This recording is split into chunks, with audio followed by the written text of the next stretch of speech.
Assalomu alaykum. Salomatlik retseptiga xush kelibsiz.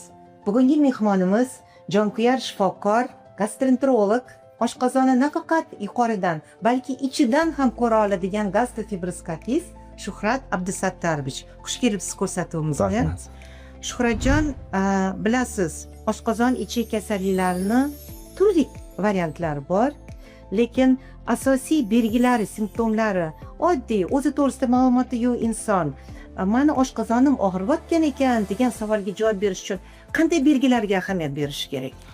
Birinchi navbatda to'shaqli soha, epigastrik soha deyiladi. Mana shu sohada og'riqlar, og'irlik hissi, qizish hissi, achishish hissi kuzatiladi.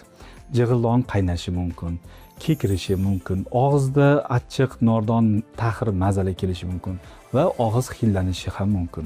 Ba'zan ichini g'uldirashi, qorindan bo'lishi, ich qotish, ba'zida ich ketishlar bilan kuzatilishi mumkin bo'lgan kasallik hisoblanadi bu kasallik.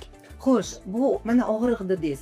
Og'riq har doim ham bo'ladimi oshqozon ichi kasalliklari? Yo'q, og'riq har doim ham kuzatilavermaydi.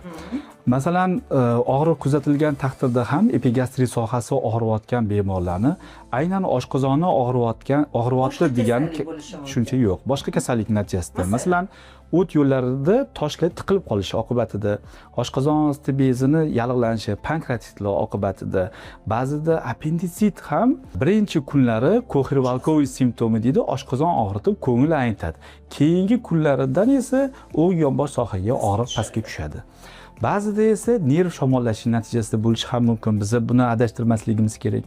Qanaqa qilib tekshiriladi? Oshqozon ichi kasali bor deb shuni diagnozini, tashxisini qo'yish uchun qanaqa tekshiruvdan o'tish kerak? Birinchi navbatda oltin standart deyiladi.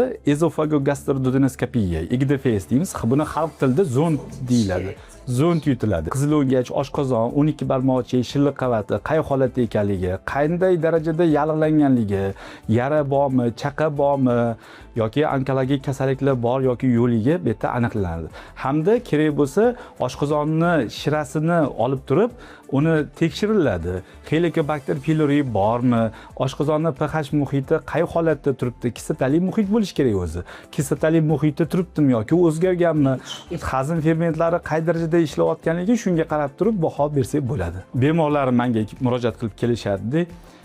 Men ularni zond yutkazgandan keyin bitada bilib olaman, ularni nima zararli odati bor ekanligini. Ya'ni aldaganini ham ular meni aldashmoqchi bo'lishadi, lekin men oshqozon chegini ko'rayotganimda men darrov bilib olaman.